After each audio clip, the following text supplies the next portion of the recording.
What about legal issues for the city?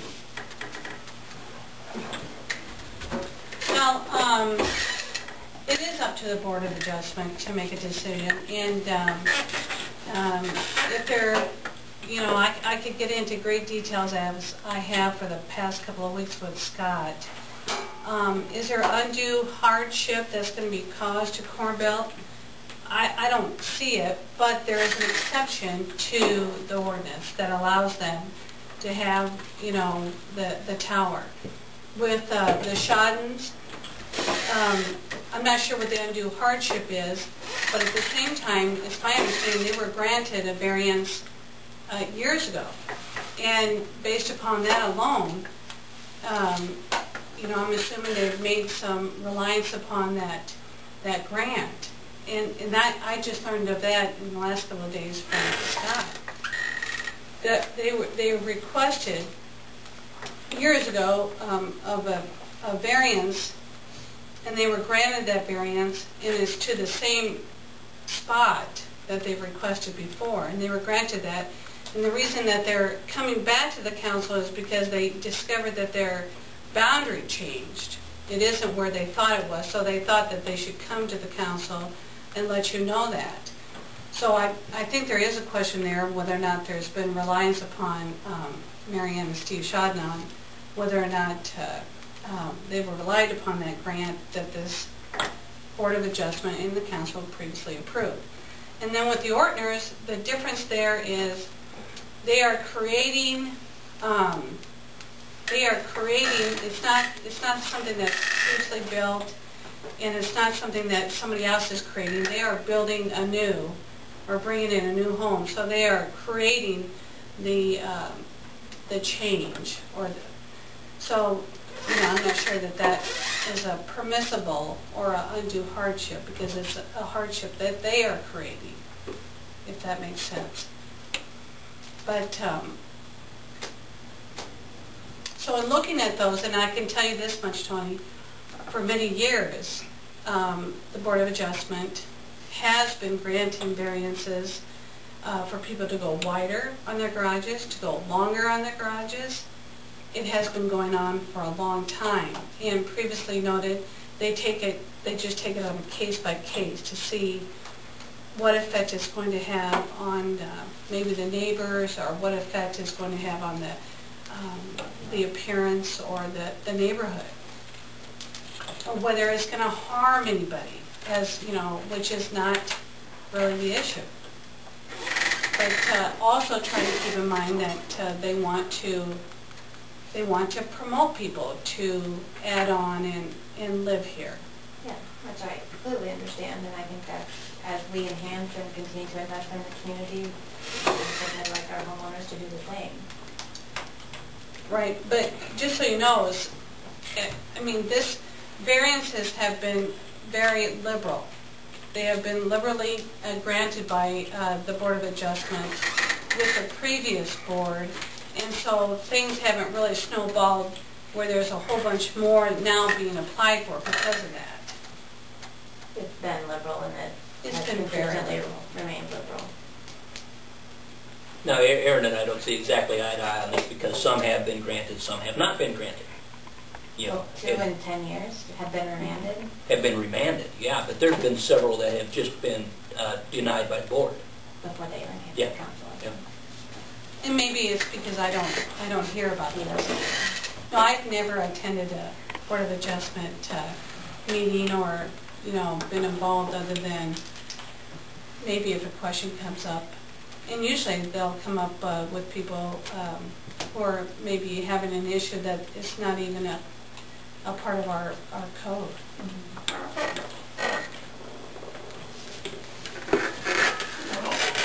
Anybody have any more questions? Resolution 1022.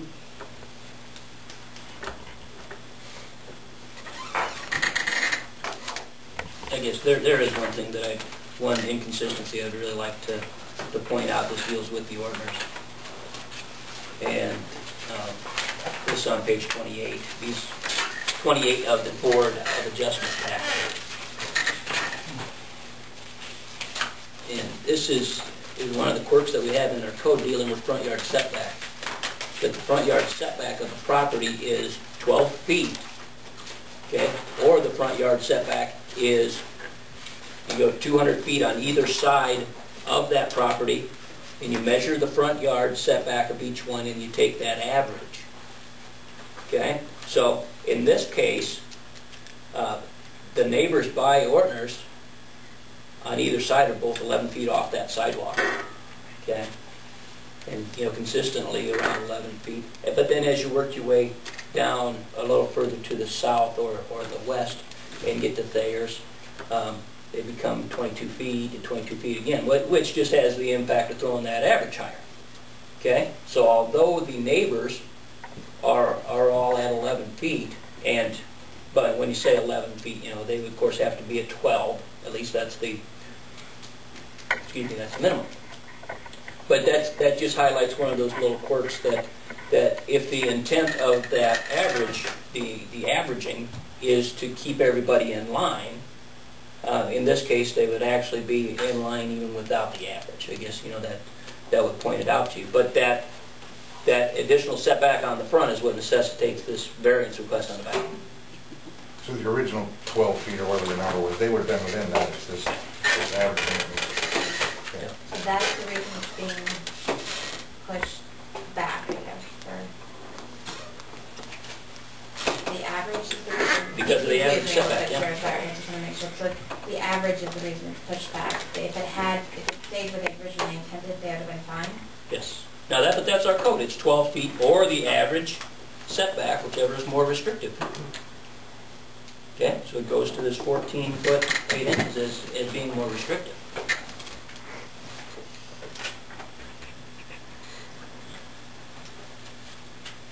That's a little quirky.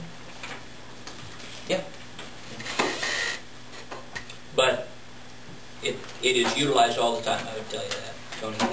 You know, we figure this front yard setback all the time, and it actually works quite well. It keeps everybody very much in line. And particularly out on lake property, that is top priority when we discuss front yard setbacks at any planning and zoning thing. Nobody builds out any further in front of anybody else so that it has to impact me.